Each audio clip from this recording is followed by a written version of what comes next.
তারাপীঠে খুব সকাল সকাল আমরা স্নান করে পুজো দিতে চলে এলাম।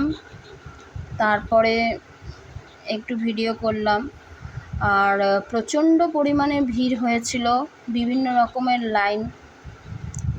তো অনেক দিক থেকে লাইন, মানে বিশাল ভিড়, কি বলবো। যাই হোক, তো আমরা ঢুকে গেছি, এখন পুজো দেব। আর পুজো দেওয়ার পর একটু ভালো করে চারপাশটা ভালো করে ভিডিও করব, কারণ রাতের দিকে করেছিলাম আগের দিন রাতের দিকে করেছিলাম ভিডিও। এখন এই দিনের আলোতে একটু ভালো করে ভিডিও করব। কত লোক এসছে পুজো দিতে। তো বৃহস্পতিবার আমরা দিয়েছিলাম পুজো। এটা বৃহস্পতিবার সকালবেলা।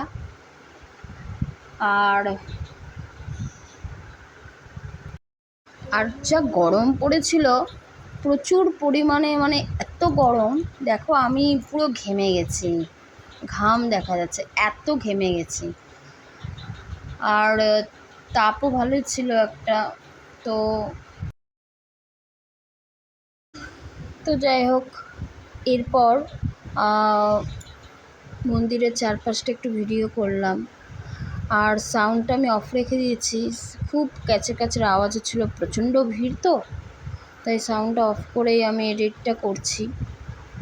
আর নাহলে তোমরা শুনতে পারতে না, প্রচুর পরিমাণেই আওয়াজ হচ্ছিলো। তো এখানেও সবাই লাইনের জন্য সব দাঁড়িয়ে আছে। এদিকে ঠাকুরমশাই পুজো করছে, তারপর দিকেও পুজো হচ্ছে, দুদিকেই পুজোর ব্যবস্থা। আর এদিকে এখানে সবাই সুতো বাঁধে মনস্কামনা পূরণের জন্য। দেখো, আরেকজন ললিপপ খাচ্ছে আর নাচ করছে। এইবার চলো তোমাদের ওই পাশটা নিয়ে গিয়ে দেখাই মন্দিরের, চলো। অনেকে এখানেই অঞ্জলি দিয়ে দিচ্ছে, কারণ কেউ আছে লাইনে এতক্ষণ ধরে দাঁড়াতে পারবে না, লাইনে দাঁড়াতে বহুত সময়, মানে 4 ঘন্টা মতো সময় লাগবে। তো অনেকে এখানেই দিয়ে দিয়েছিল অঞ্জলি। যাই হোক, ওকে ফ্রেন্ডস, ভিডিওটি যদি ভালো লাগে তাহলে লাইক কমেন্ট করে দিও, আর পারলে শেয়ার করে দিও। আবার দেখাবে নেক্সট কোনো ভিডিওতে। ওকে, টাটা।